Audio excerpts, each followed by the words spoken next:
Hi guys, my name is Christina and welcome to my channel. And in today's video I thought I'm gonna do a little bit of a different video and I'm gonna talk to you about what I learned about art in Russia and what I think you can only learn in Russia and what I want to share with you today. So obviously, if you guys didn't figure it out by the intro of this video, I am a Russian. I was born in Russia and I came to Canada 8 years ago. So I'm Russian and I'm on my way to become Canadian anytime now. But basically, yeah, I was born and raised in Russia and this is where I learned how to draw. And a Russian system of learning how to draw and basically the way they teach you in Russia, anything, is pretty different. To be very clear, I don't really like Russia and I moved. That's why I'm in Canada. If I liked Russia, I would have stayed in Russia. But I'm in Canada. There are a lot of things in Russia that I disagree with, that I don't like, and they were really blocking me from living the life I want to live. But the thing about Russia that's really great is actually the way it teaches you art stuff. It's very strong and robust education no matter where you go. And I think Western countries, they do really lack that. And especially like North America and Canada, when I saw how people are taught to draw, yeah, I'm a little bit shocked, to be honest. I don't want to obviously talk negative thing about this country that I do love. I do love Canada, that's my home, and I don't want to talk negative things, but this system that teaches people to draw here is way weaker. And I don't think it's because teachers do not know how to draw or because Canada somehow has less talented people. Obviously not. It's just because of the approach and mentality that students are taught. And I think they're way stronger in Russia. So, and I'm going to explain you why, and I'm going to explain you what I learned. First thing that I learned is that artists needs to be the people with the thickest skin on earth. And it seems to be a little bit opposite here, because it seems like everybody, when they think, oh, person is an artist, it means they're very sensitive or something like this. But in Russia, if you do your own, creativity, it's one thing. But if you go to school to be an artist of any sort, it means you're considering it your profession. It means you're mean business. You are serious about it, which means you have to have the thickest skin, because this is the point of art. People going to judge you, people going to look at it. This is the point. You're making it for people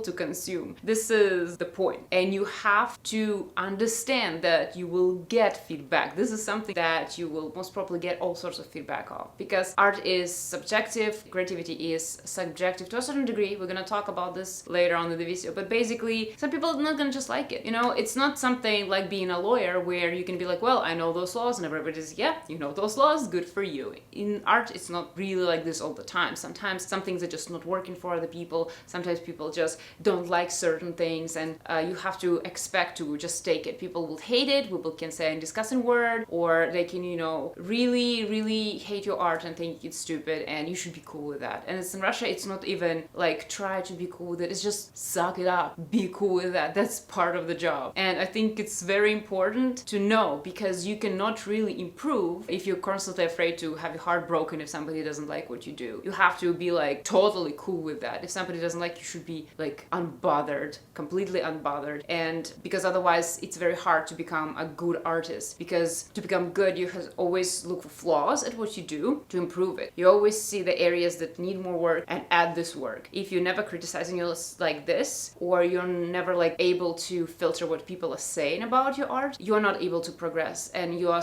like stopping yourself. And this is a lot of things that I see here. People are so afraid to say something negative about art. They like to think, oh, all art is accepted, la la la la. At a certain degree, yes, all creativity is, but also no. Also, if you go and being an artist as a professional, no. You have to be able to take negative very easy. You have to want to get a feedback where people don't like something, to get more idea about what are you doing. It doesn't mean you have to take it and be like, oh, they said this, it means my art is exactly this and I have to do certain things. No, it's just you have to analyze and be like, oh, some people don't like it because so and so. What I can do about it, should I do something about it, or it's completely subjective thing. That's the point. They have to have thick skin, and this is what I learned in Russia, and I also learned how to have a thick skin. In my university, we studied design, industrial design, and we would, for example, bring for a class a lot of things that we would make out of paper or different other materials, like mock-ups or like a test models of something that we would do. And what our teachers would do, there would be 3 teachers and the whole class is standing. They will pick work one by by one, and they would tell what they think about it, tell them what they think they have to improve. Or sometimes they would be cruel on purpose. They would be like, take it, laugh, throw it out. Or some works they would be like, yeah, that's stupid. They would tear it apart in front of you. Or sometimes if you would be, for example, drawing, the teacher would come and be like, for example, you're drawing in pencil, and the teacher will come with a pen and be like, oh, this is bullshit, and just like draw the right way with a pen. And obviously your work will have this pen there, and it's not like polished work or something.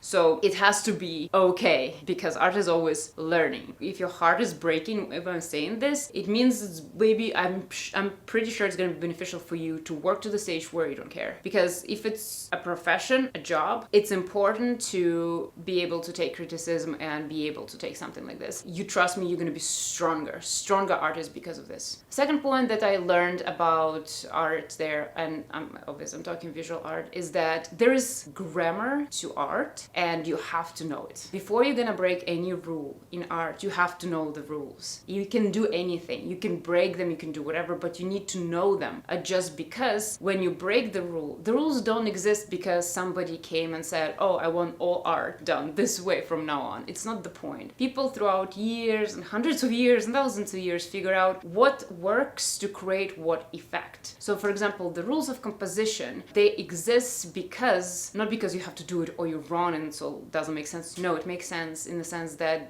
people figured out that when composition is designed a certain way, when people look at the picture itself doesn't, like the composition itself doesn't distract them, and they can clearly look at the picture and see everything comfortably. If composition is not following those rules, something is distracting from actually observing what artists wanted to depict. Everything, for example, from colors and how to use colors is also there, so they know like this color evokes this emotion, this color combination creates this kind of emotion. For example, this color combination, when you put them together, so when your picture is moved, or for example, when you move closer to the picture, those colors blend when the vision is blurred and create the color that you don't want to create. For example, if you take green and red together and you like put them together and you just wave them in front of your eyes, you will notice that the object becomes looking gray, because if you mix red and green together, they become gray dirty. So if you mix those colors, for example, we had a great example of the ergonomics class. A lady said that when you, for example, do a flower arrangement next to the road and you have green grass and you put a lot of red flowers and like stripe or something like this, when the color is passing, the whole thing is going to look gray just because red and green mix this way. So this is the point of the rules. They're not there just because somebody is restricting your freedom. They are there because it's just a combination of experience of other artists before you who noticed that when they do this, this is the effect. And when you do it this way, this is the most efficient effect that you can get. You can break those rules later when you know the cause and effect here. So when you break it, you know what effect you're getting. For example, the composition, if you decide to break some rules of composition and make composition unbalanced and fall on one side, it makes sense if this is the feeling, if you're going for the feeling of unease or uncertainty or like nervousness in your work, then break the composition, because now you're using the tool to serve you the most. But you gotta know this. You have to know the rules to break them. And it's a great example is like artists like Picasso, Van Gogh, they all knew the rules. They obviously drew in different style that is not realistic, but they could draw in realistic style. So that's why their works are so famous today, because they achieved the effect of what they were doing with their style while breaking the rules. They knew how to break the rules. Don't think that those rules are just restricting you. They're giving you skills, they're giving you knowledge, and they're giving you all the collective experience of all the artists before you who figured it out for you. And now you can take their knowledge, analyze their knowledge, and move on. So yeah. Another thing that I learned is that learning art is hard. Hard.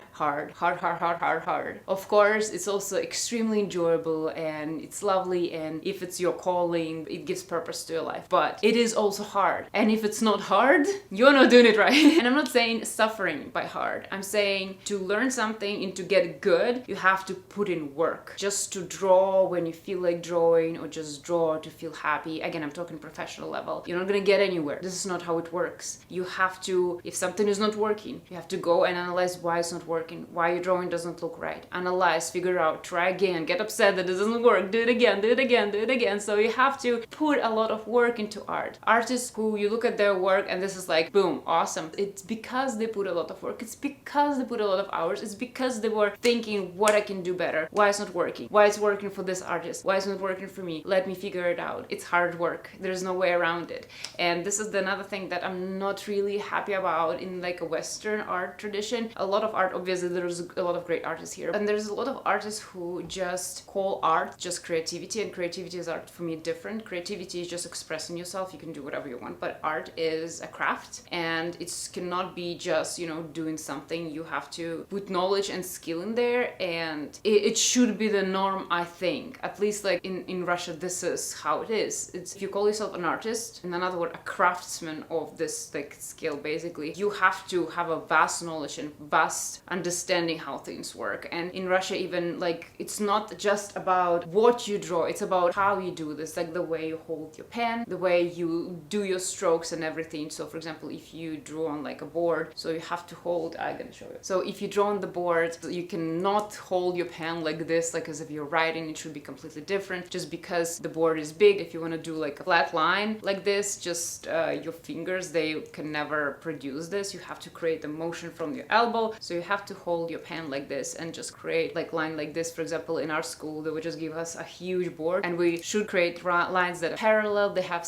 the same distance from each other, and that are also very straight. Or we have to learn, if you want to create like, for example, line that is round, we have to like do a certain like way to do it. Like there is a certain movement that you have to know to do it, and you know, there's a certain movement of your elbow, and there is a certain flow. It's basically, there's so much skills involved in everything, and those skills are there to make you more efficient and to make your craft more effective. And I'm sure people would benefit when they will take art as this, like a craft. They will distinguish this between the creativity, because in professional field, this is the level of hard work that you need to put in. This is another thing that I learned that I think you would benefit from learning too. Another thing about art that I learned in Russia, I learned not in my art schools that I attended, but in my university. And that's why this one is a little different, because my university is, I studied industrial design. It basically just designed for industry. Basically, you can, something from iPhones to toilets to cars, vehicles, whatnot. So it's creating something that is pleasant and functional at the same time, basically combining visuals with all the engineering behind it. And obviously this degree that I had is more practice oriented, but I learned something there that is very valuable, that I think you can still benefit from when you are doing just normal art. What they taught us, like our teachers in university, were pretty harsh, and they had to be because this is how you're prepared for the industry. There's two things that they taught me. One, they said, if there's no problem, there is no design. And obviously it has the word design in there, appropriate to my course, but I think it works with art too. If you just create art, if you're just doing something, it will be one result that is really okay. But something that is great is that if you keep in mind what problem are you solving, what question you're answering, what thing you're giving to people that they don't have. If you think about your artwork, if, for example, you want to draw a landscape, what are you doing with this drawing? What type of landscape it wants to represent? Why are you drawing this landscape? What is supposed to give people? What is special? This is what you're bringing to the table, type of thing. And also keeping in mind the problem, giving yourself limitations. You want to draw a landscape that is, for example, on the mountain in winter, and you think about all of this as problems that you need to solve. You need to learn how to draw this particular landscape in this particular lighting situation, in this particular weather, in this particular climate. Like, think about all of those aspects as problems that you need to find solutions. Because I think with this mindset, you will actually improve. Your drawing will have a lot of thought put in, it will have a lot of work put in, and with this drawing, you will make a progress in your craft. For example, you set the problem for yourself and you say, with this picture, for example, I want to make people feel this emotions, and you set yourself a goal, a limitations, and like a problem you need to solve. You have a white piece of paper and you want to make this piece of paper make people feel a certain way. So this is the problem quote unquote, kind of like what you try to achieve. So I think this is a great approach to have. And another thing that my teacher taught me is that if people don't get it, what you did, you failed. And this is, I think, something that some artists in North America don't understand, because there is this concept of artists being misunderstood and like too ahead of their time and like just too creative and everything. I also agree it is a fail if this is how artists are, because if you're creating art, you're creating it for people, and if people don't get it, what you try to to do, you're not good at what you do. You can still be innovative and creative, but the part of art is communicating it to your viewer, to people who are drawn to. If you have this creative idea, you have to communicate it well. I don't think the thought of like, I just so creative that people don't get it now, or I'm ahead of my time, I don't think it's serving anybody. You might think you're ahead of your time, or you might be just really bad at explaining and nobody can ever understand you later on. Don't be above your reader or above your viewer, and always try to make sure they get it. And if you cannot communicate it, something here is wrong. It's like the teacher, for example, or somebody who gives a lecture, and this person might be super smart and they might have great ideas, but people don't get what he's saying, like he cannot explain it well. It's a fail. It doesn't matter how good you are with knowledge or something like this. It's important that people understand your story, understand what you're trying to say in your story, understand what you try to say with your art stuff. It shouldn't be like, oh, you have to be very artistic and to get it, or you have to be very creative to get it. No, no, no. If people don't get it, you didn't tell it right. That's an important thing. Also, I think artists should keep in mind and learn. Make sure people get it. If people don't get it, something is off. Those are some harsh things I learned in Russia about art, and I know they sound harsh. Russia is a pretty harsh country. In Russia, people do not,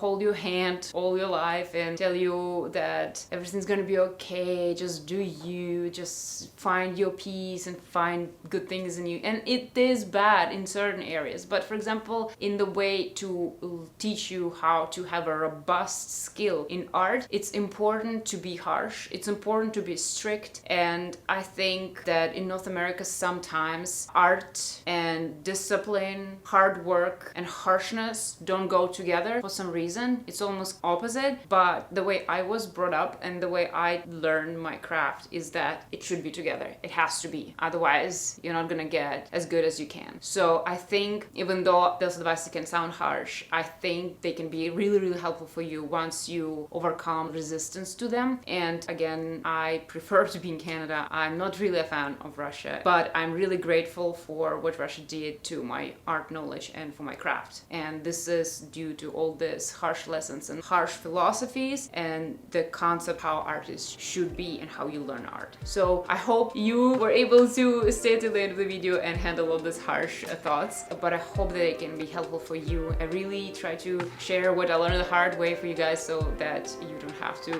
really be born in Russia and live there and learn art in there. I hope this video was helpful, and I hope you guys are having a good day. And if you have your own harsh advices or advices of any kind, please leave them in the comments down below. And other than this, I'm gonna see you in my next video. Thank you so much for watching, guys. Bye.